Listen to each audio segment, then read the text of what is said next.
ba may kasalanan sa mga nangyayari ngayon? Halos nakakagulo ang buong bayan sa mga nangyayari ngayon.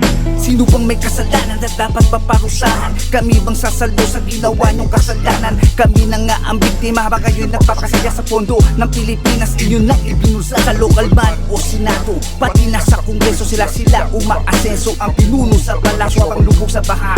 At kami nagkakagulo kayong mga bulag, mga bingi na sa proseso. Nga alamat na durog sa kabad ng bayan, nagpakahan sa harap-harapang pagdanako, mga bulag sa ebidensya. Mangurakot ang sistema, magpayaman ng lisensya. Ang bayan ng sangkawa, pati na ba kayo ay may amnesia? Sabihin nyo kung sino bang mananagot, kayong takit-takit pa kayo sa iskandalong ito habang lubog ang mamamayan. At kayo ang dulot ito hanggat may mga kurap hindi unlad ang bayang ito. Naaalala nyo pa ba si Lolo? Nagdakaw ng mangganan dahil sa mangga.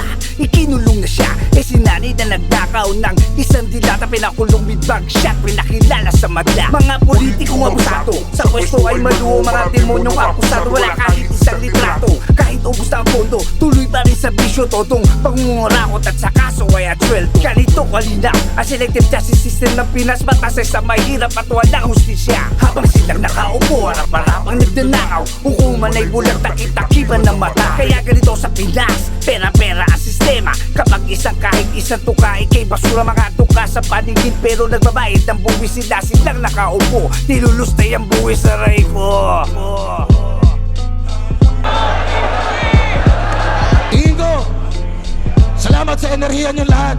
Tingin ko, sapat na panahon para gawin na rin yung parte natin habang nandyan yung enerhiya ninyo. Kulong na yan, mga kurakot!